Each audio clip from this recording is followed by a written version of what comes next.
Philippines లో MBBS చదవాలనుకుంటున్నారా? ఫ్రీగా వెళ్లి చూసి నచ్చితేనే ఎంబీబీఎస్ అడ్మిషన్ తీసుకోండి. హాయ్ నమస్తే, వెల్కమ్ టు సుమన్ టీవీ. నేను మీ ప్రకాష్. మనమైతే విశాఖ జిల్లా ఆనందపురం జాతీయ రహదారిపై అయితే ఉన్నాము. జాతీయ రహదారిపై ఈరోజు ఉదయాన్నే ఒక ఘోరమైన సంఘటన అయితే చోటు చేసుకుంది. ఈ సంఘటనలో 4 చనిపోయారు. అందులో ఒక 10 ఏళ్ళ చిన్న బాబు కూడా ఉన్నాడు. వీరంతా కలిసి నర్సరావుపేట నుంచి అటు శ్రీకాకుళం వైపుగా వెళ్తున్నప్పుడు ఈ ప్రమాదం జరిగినట్టు తెలిసింది.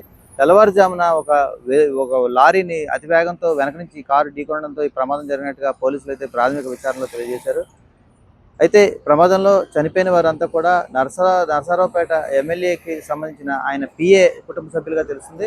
ఎవరైతే ఆ పిఏ చంద్రశేఖర్ అయితే ఆయన ప్రాణాలతో బయటపడడం జరిగింది. ప్రస్తుతం అయితే ఆయన గాయాల పాలయ్యారు. ఆయన విశాఖ Q1 హాస్పిటల్కి అయితే పోలీసులు తరలించినట్టుగా తెలుస్తున్నారు. అయితే విషయం ఏంటంటే, ఈ అతివేగంగా ప్రయాణించడం వల్లే ఈ ప్రమాదం జరిగిందని చెప్పి పోలీసులు అయితే తెలియజేస్తున్నారు. ఇప్పుడు ఈ కారు పరిస్థితి చూస్తే మనం చూడొచ్చు ఎంత వేగంతో వీళ్ళైతే ఇక్కడికి వచ్చారు, ఎంత స్పీడ్తో దీన్ని ఢీకొన్నారనే విషయం అర్థమవుతుంది. ఆల్మోస్ట్ కారు పూర్తిగా నుజ్జు అయిపోయే పరిస్థితి అయితే మనం చూస్తున్నాము. అయితే పోలీసులు అయితే ఈ జాతీయ రహదారిపై ప్రయాణించినప్పుడు నిద్రమత్తులో ఉండడం వల్ల ఇలాంటి ప్రమాదాలు జరుగుతున్నాయి. కాబట్టి వీళ్ళందరికీ కూడా మేల్కొల్పడానికి మేము చాలా ప్రయత్నాలు అయితే చేస్తున్నాము. లారీలు, కార్లు ఆపి వాళ్ళు మొహం కడిగించడం లేదా మంచినీళ్ళు ఇవ్వడం ఇలాంటివి చెప్పి జాగ్రత్తలు చెప్పి పంపిస్తున్నప్పుడు కూడా ఇలాంటి ప్రమాదాలు జరుగుతున్నాయని చెప్తున్నారు. ఏదైతే జాతీయ రహదారిపై ప్రయాణించేటప్పుడు మన సెల్ఫ్ అంటే ఎవరికి వారుగా జాగ్రత్తలు తీసుకొని ప్రయాణించాలని చెప్తున్నారు. ఉదయాన్నే ఈ జరిగిన సంఘటన చూస్తే చాలా విషాదకరం.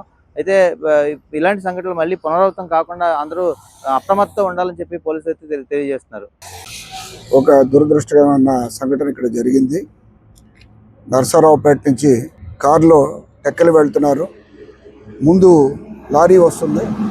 సుమారు 3:20 నుంచి 3:30 మధ్య ఆ కారు లారీ ఇట్టించినందువల్ల లారీలో 4 చనిపోయినారు. ఒక ఆయనకి హెడ్ ఇంజరీ అయింది. ఆయన హాస్పిటల్లో ట్రీట్మెంట్ పొందుతున్నాడు. దురదృష్టం ఏంటంటే వాళ్ళ అబ్బాయి కూడా 12 ఇయర్స్ అబ్బాయి కూడా చనిపోయినాడు. ఈ వేగ నిరోధం అనేది చాలా అవసరం. మీరు చూస్తున్నారు చాలా స్పీడ్గా వస్తున్నాయి. ఇది ఎక్స్ప్రెస్ హైవే. సెల్ఫ్ రెస్ట్రైన్మెంట్ అవసరం. మనంతటా మనమే మన జాగ్రత్త కోసం మనం చేయాల్సిన అవసరం ఉంటుంది. మీరు ఇంత స్పీడ్ కూడా చూస్తున్నారు. ఇంత స్పీడ్లో వెళ్తే అదుపు తప్పిపోతాయి.